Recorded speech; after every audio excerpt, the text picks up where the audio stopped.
Hi friends, अपना time भी आएगा का अपकमिंग एपिसोड बहुत ही इंटरेस्टिंग होने वाला है, जिसमें आप देखने वाले हैं कि रानी पुलिस को देखती है और वो सोचती है कि वो पुलिस को सब कुछ बता दे, लेकिन तभी वो रुक जाती है। सोचती है कि एक छोटी सी गलती भी बाबूजी की जान को खतरे में डाल सकती है। उधर वीर मूसा जी से कहते हैं कि आप लोग थक गए होंगे, चलिए आप आराम कर लीजिए। तभी मूसा जी कहते हैं कि हम तो इन सारे चक्करों में भूल ही गए कि घर में आने से पहले हमें आरती उतारनी होती है। राजेश्वरी सोचती है कि कैसे आदमी है, अपनी ही आरती उतारने के लिए कह रहा है। और रानी के मूसा जी राजेश्वरी से कहते हैं कि चलिए समझन जी, हमें आरती का सामान बता दीजिए, और उन्हें किचन में थाल सजाने के लिए ले जाते हैं। उधर रानी सोचते है कि हम कैसे जाए घर में, माता रानी हमारी मदद कीजिए। तभी एक आदमी आटा लेकर जाता है और रानी से टकरा जाता है और उस पर आटा गिर जाता है। वो आदमी उसे चिल्लाने लगता है कि हमारा सारा आटा तुमने गिरा दिया। तभी दूसरा आदमी उसे कहता है कि तू तेरे आटे के बारे में सोच रहा है, जरा इस अम्मा जी के बारे में तो सोच।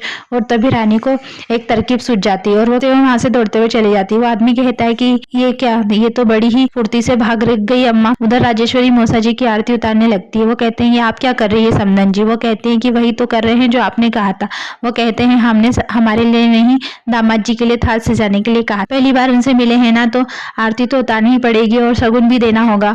और वो वीर की आरती उतारकर श्रीफल हाथ में उन्हें दे देते हैं और कहते हैं कि रानी बिटिया भी यहाँ होती तो हम दोनों को साथ में ही आशीर्वाद दे देते। उधर रानी बुढ़िया का गेटअप तैयार करने में लग जाती है। वीर रानी के लिए परेशान होते हैं और उसे कॉल भी लगाते हैं, मैसेज भी करते हैं, पर कोई रिप्लाई नहीं होता है। और गुस्से में फोन पटक देते हैं और कहते हैं कि आखिर रानी कहाँ हो आप, और हमारे साथ ऐसा क्यों कर रही हो? रणविजय देखकर सोचता है कि हमें जल्दी कुछ करना होगा, वरना रानी के लिए वीर की ये बेचैनी हमें ले डूबेगी और वो रानी को ढूंढने ना निकल जाए। और वो रानी का फोन निकालकर वीर को मैसेज देते। वीर मैसेज पढ़ता है, उसमें लिखा होता है कि हम हमारी दोस्त के साथ हैं, हम ठीक है। वीर उसमें लिखता है कि आपने हमसे बात क्यों नहीं की? रणविजय लिखता है कि हम कॉलेज प्रोजेक्ट में व्यस्त हैं वीर। तभी वो वीर मैसेज पढ़कर सोचता है कि वीर, रानी तो हमें वीर नहीं कहती है, कहीं रानी किसी खतरे में तो नहीं है। और वो लिखते हैं कि अगर आप हमें हमसे 1 घंटे में नहीं मिली तो हम अपने आप को नुकसान पहुंचा लेंगे। तभी रणविजय सोचता है कि अब हम क्या करें।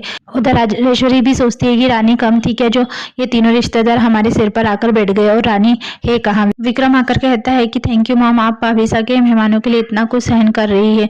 उधर वीर गुस्से में घड़ी देखकर घर से बाहर निकलने लगता है। तभी उन्हें रानी के मूसा जी आरती के लिए रोक लेते हैं और घर में सभी को आरती के इंस्ट्रूमेंट दे देते हैं और आरती करने के लिए कहते हैं और अम्बे माता की आरती करने लगते हैं। तभी रानी वहां भेष बदलकर बुढ़िया के रूप में आ जाती है और वो गिरने ही वाली होती है। तभी वीर उन्हें पकड़ लेता है और कहता है कि आप ठीक है ना?